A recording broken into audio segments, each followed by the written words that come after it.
नमस्कार, वंदे भारत, जय श्री कृष्णा। मित्रों, राष्ट्र के वायुमंडल में अयोध्या धाम में हुई मंदिर की चोरी की चर्चा हो रही है। अनेक सेवादार जेल में पड़े हैं। ट्रस्ट के महामंत्री चंपत राय और ट्रस्टी अनिल मिश्रा का त्याग पत्र भी कल स्वीकार हो गया। ट्रस्ट की बैठक के बाद प्रेस कॉन्फ्रेंस को संबोधित करते हुए श्रद्धेय महात्मन गोविंद देव जी ने जानकारी दी। पूरा ट्रस्ट भगवान राम के मंदिर में हुई चोरी से आहत है और सब दुखी हैं। आरएसएस के महामंत्री कहें या सरकारेवा कहें, श्रीमान दत्तात्रेय होस बोले। उन्होंने कहा, इस घटना से करोड़ों राम भक्तों की आस्था को ठेस पहुंची है। दोषियों को कड़ी से कड़ी सजा मिलनी चाहिए। मंदिर प्रबंधन की सभी कमियों को दूर करके पारदर्शी व्यवस्था सुनिश्चित की जानी चाहिए। मित्रों, राम मंदिर में हुई चोरी के प्रकरण पर, इस दुर्भाग्यपूर्ण घटना पर केवल राजनीति हो रही है और आस्था न के बराबर है। वो लोग प्रश्न उठा रहे हैं जिनकी राजनीति राम मंदिर बनने से पहले अयोध्या में राम मंदिर निर्माण पर प्रश्न चिन्ह उठाती रही। कोई अपना चंदा वापस मांग रहा है, कोई राम मंदिर की चोरी के प्रकरण को बुना करके अपनी राजनीतिक रोटियां सेकना चाहता है। मित्रों, मैं ये तो नहीं कह सकता कि मैं राजनीति से बिल्कुल निर्लिप्त हूँ, किंतु मैं राजनीतिक भी नहीं हूँ। राम भारत के प्रभात की राम राम है। बात जब राम की आती है तो बात राष्ट्रीय अस्मिता की है, बात राष्ट्र के स्वाभिमान की है। मित्रों, चंदा चोरी का प्रकरण कब आंखों के सामने आया? लगभग 3 महीने के बाद विजयदशमी दशहरा आ रहा है और दशहरे पे हम दशानन रावण का वध करते हैं। मेरी आत्मा ये कहती है कि कहीं न कहीं इसमें भी भगवान राम की लीला है। भगवान राम का कोई न कोई संदेश है, उस संदेश को समझने का प्रयास कीजिए। आज राष्ट्र के कण कण में भ्रष्टाचार है। जिस प्रकार से हम कहते हैं राम भारत की आत्मा है, उसी प्रकार से पैसे की अति लोभी प्रवृत्ति ने भारत के रोम रोम में भ्रष्टाचार समाया हुआ है। राम मंदिर की चोरी हमारे मस्तिष्क के तारों को झकझोरने के लिए है। भगवान राम ये संदेश देना चाहते हैं, उठो और भ्रष्टाचार रूपी दशानन रावण का वध करो। वो ये सिद्ध करना चाहते हैं कि जरा अपने देश के अंदर, अपने राष्ट्र के अंदर उस बीमारी को पहचानो। तुम हर साल रावण का पुतला तो जलाते हो, लंका दहन तो करते हो, रावण को मारते हो, लेकिन भ्रष्टाचार कहाँ है? कितने दशासुर रावण इस राष्ट्र के अंदर खड़े। हर चीज दूषित है। 5 साल की राजनीति के लिए, 5 साल की सत्ता के लिए राष्ट्र की अस्मिता बेचने के लिए तैयार हो। भारत के सनातन हिंदू समाज को जातियों के छोटे छोटे टुकड़ों में विभाजित करने के लिए तैयार हो। एक एक करके अलग कर दो। सनातन राष्ट्र का सकल समाज किसी को दिखाई नहीं देता।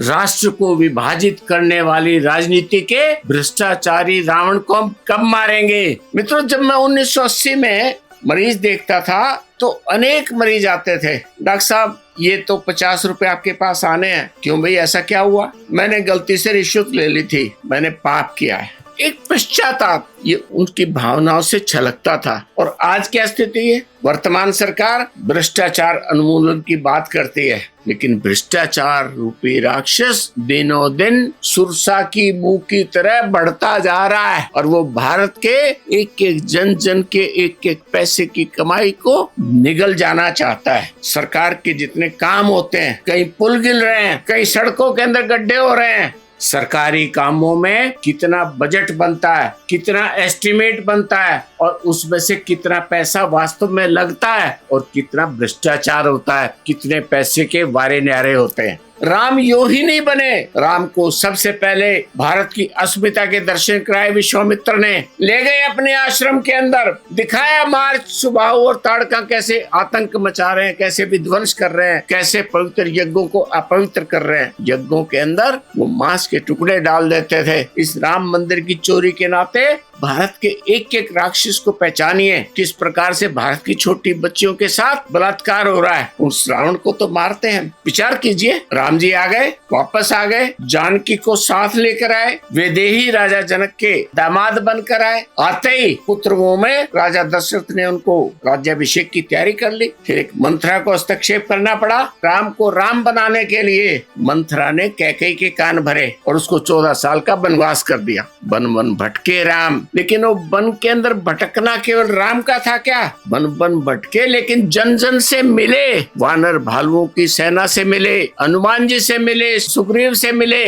लंका पर गए, आक्रमण करना था तो वो पुल बनाया, समुद्र के बीच में सेतु निर्माण हुआ, कितने प्रकार के रास्ते खुले। यूं ही नहीं बने राम, सामान्य मनुष्य उस कष्ट की कल्पना नहीं कर सकता। और ऐसे जब भगवान राम इस भारत के विचार के अधिष्ठाता बनकर समाज में स्थापित है, आज 500 वर्ष की तपस्या के बाद भगवान राम की जन्मभूमि अयोध्या धाम में बने पवित्र मंदिर में जब चंदा चोरी जैसे घृणित आरोप लगे, उनके साथ क्या होगा जिन्होंने ये दुष्कर्म किया है? ये निर्णय तो स्वयं मेरे प्रभु राम करेंगे। लेकिन मुझे ऐसा लगता है शायद भगवान राम की कृपा है, वो सारे समाज को चेताना चाहते हैं कि भारतीय समाज को देखो, अपने अंदर को पहचानो। अरे तुम कहाँ खड़े हो? मेरे मंदिर में, मेरे चढ़ावे में चोरी कर रहे हो, इतना घृणित काम कर रहे हो तुम। रसातल में है भारतीय विचार। हर भारतीय को, हर सनातनी को, हर हिंदू को